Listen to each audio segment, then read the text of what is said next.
Class 10th chapter 8 trigonometry. जो trigonometry है उसके अंदर 6 रेशो होती हैं, साइन, कॉस, टेन, कॉट, सेक और कोसेक। ये राइट ट्राइंगल है। इसमें जो 6 रेशोज हैं उनका क्या रिलेशन है देखेंगे। पहले साइन ए, इस एंगल से sine A is equal to होता है perpendicular upon hypotenuse. Cos A equal to होता है बेस अपॉन हाइपोटेनियस। तो इसमें sine A perpendicular upon hypotenuse होता है, तो आप लिखें perpendicular B C, hypotenuse A C. इस तरह cos A is equal to base upon में हाइपोटेनियस, यानी ए बी अपॉन ए सी। इसके बाद टेन ए होता है perpendicular upon base, perpendicular B C base A B. इसके बाद कॉट, ये टेन का उल्टा होता है, यानी बेस अपॉन परपेंडिकुलर हो जाएगा ए बी अपॉन बी सी।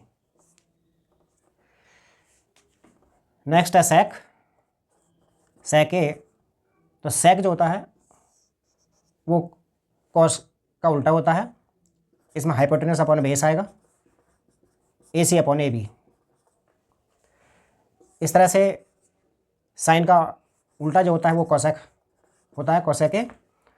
तो कोसेक ए जो होगा वो होगा हाइपोटेनस अपॉन में परपेंडिकुलर, यानी ए सी अपॉन बी सी। ये इसकी रेशो का इनसे रिलेशन हो गया है। वैसे इनको याद रखने के लिए एक आसान सा कुछ वैसे ही बना रखा है। ये बना रखा है पंडित बद्री प्रसाद हर हर बोले सोना चांदी तोले। अब आप इनको लाइन में डिवाइड कर दो इस तरह से।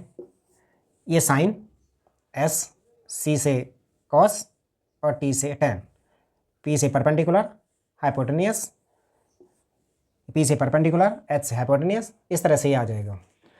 तो देखो परपेंडिकुलर अपॉन हाइपोटेनियस साइन हो गया, और कॉस का बेस अपॉन में हाइपोटेनियस हो गया, ट्रिग्नोमेट्री का परपेंडिकुलर अपॉन बेस हो गया। इस तरह से आप इनको याद भी रख सकते हो।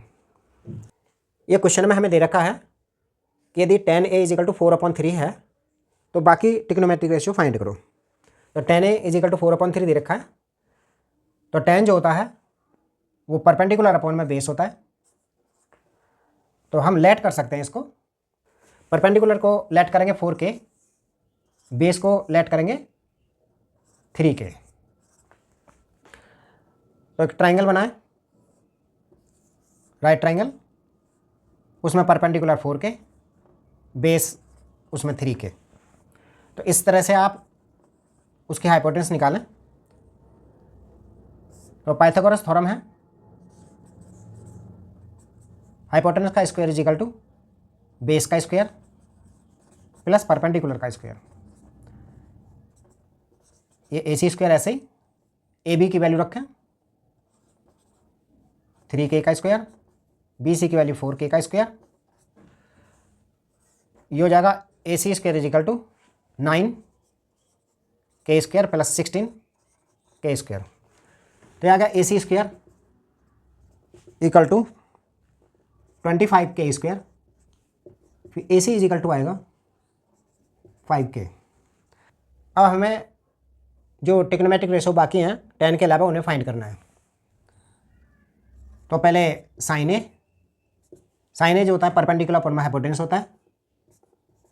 तो परपेंडिकुलर इसमें है 4k और हाइपोटेनस है 5k, k से k कैंसिल आउट हो जाएगा। ये sine A is equal to आएगा 4/5। फिर कॉस से फाइंड करना है।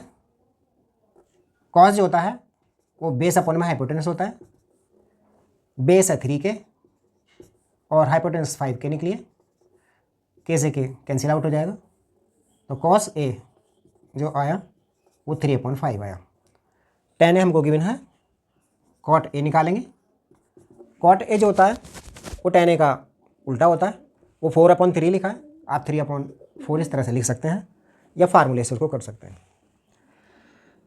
sec, इसके बाद sec ए जो होता है वो cos का उल्टा होता है, तो आप उसको 5/3 लिख सकते हैं या उसको फार्मूले से निकाल सकते हैं। cosec ए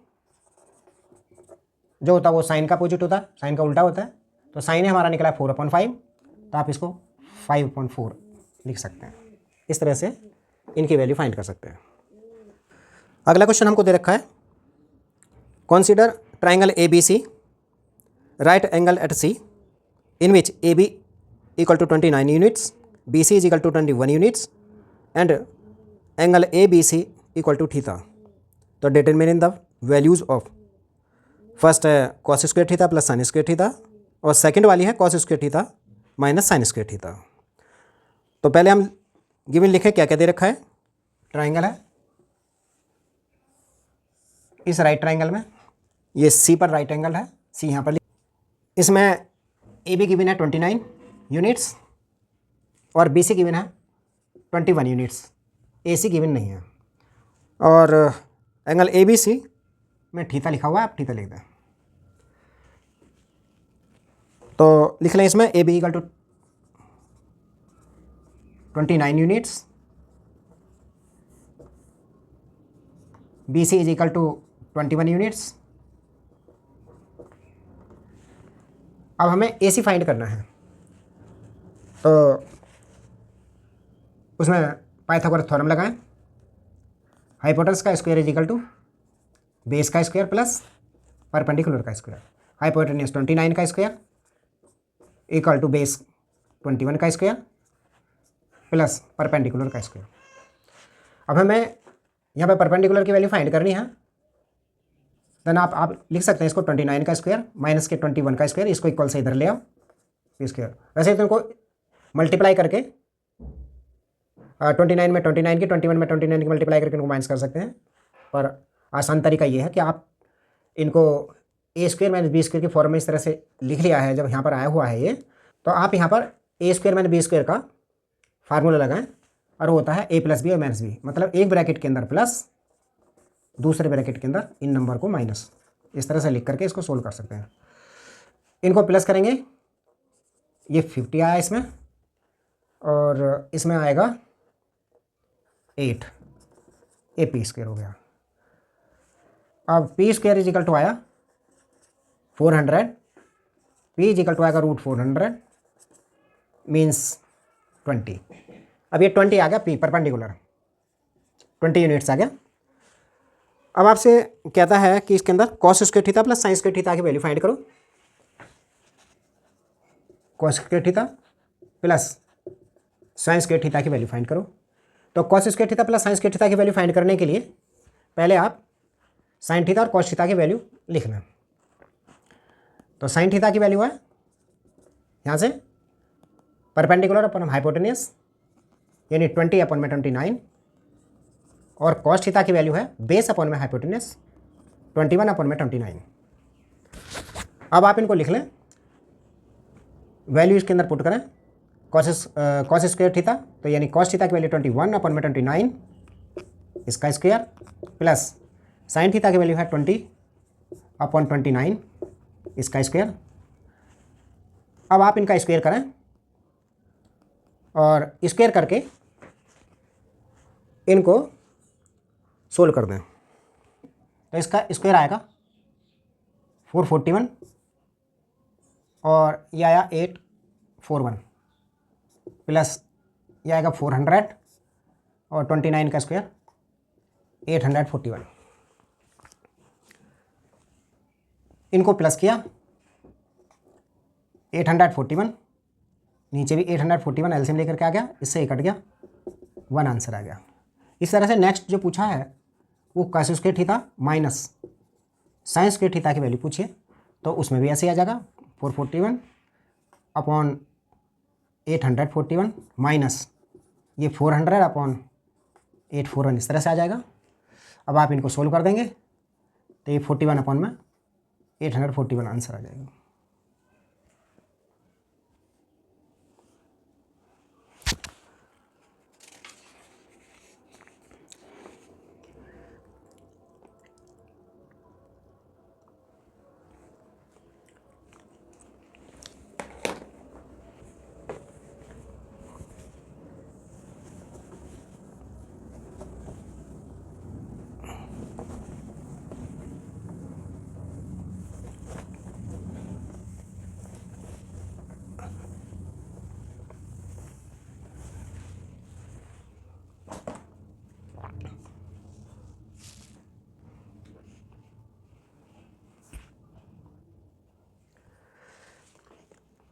नेक्स्ट क्वेश्चन में कहता है in a right triangle A B C right angled at B, B पर राइट एंगल है, if tan A is equal to 1 then verify that. तो ये tan A हमको गिवन है, इक्वल टू 1 दे रखा है, राइट ट्रायंगल बनाना है, ये परपेंडिकुलर, यहाँ पर A रख दें, यहाँ पर B और C। tan A equal to 1 दे रखा है, तो 1 के नीचे कुछ नहीं है, तो आप 1 लिख सकते हैं। तो यानी tan जो होता है वो परपेंडिकुलर अपॉन बेस होता है, ये परपेंडिकुलर 1 और बेस भी 1 हो गया। तो इसमें हमें वैल्यू जो फाइंड करवाई है, वैल्यू फाइंड करवाई है 2 sin A cos A, 2 sin A cos A, मतलब प्रूव करवाया है 2 sin A cos A is equal to 1। ये जो हमें प्रूव करवाया 2 sin A cos A equal to 1 होता है, तो हमें sin A और cos A की, इसको प्रूव करने के लिए हमें sin A cos A की वैल्यू चाहिए। तो पहले हम sin A cos A की वैल्यू निकालेंगे, और sin A cos A की वैल्यू निकालने के लिए हमें हाइपोटेनस चाहिए। तो हाइपोटेनस के लिए हम क्या करेंगे, इस राइट ट्रायंगल के अंदर हाइपोटेनस की वैल्यू निकालेंगे। तो हाइपोटेनस की वैल्यू निकालने के लिए क्या करेंगे, पाइथागोरस की theorem AC square is equal to AB square plus BC square, hypotenuse का square is equal to base का स्क्वायर प्लस परपेंडिकुलर का स्क्वायर। अब AC स्क्वायर ऐसे लिखो, AB स्क्वायर ये 1 का स्क्वायर, BC स्क्वायर 1 का स्क्वायर, यानी AC square is equal to 1 plus 1, यानी AC इज इक्वल टू √2। ये √2 आ गया, और यहाँ पर आप √2 लिख लो। अब हमें ये वेरीफाई करना है कि 2 sin A cos A equal to 1 होता है। तो आप LHS लिखें, यहाँ पर लिखा 2 sin A और cos A, 2 sin A, sin A की वैल्यू लिखें, तो sin A की वैल्यू परपेंडिकुलर अपॉन हाइपोटेन्यूस, और cos A की वैल्यू बेस अपॉन में हाइपोटेन्यूस। तो sin A की वैल्यू हम रखेंगे 1 अपॉन में √2, cos A की वैल्यू रखेंगे 1 अपॉन में √2। इनको सिंप्लीफाई करें, 2 1 2 ऊपर आएगा, √2 के √2 से मल्टीप्लाई आएगी, तो ये 2 आएगा, 2 से 2 कट जाएगा, equal to 1 equal to RHS।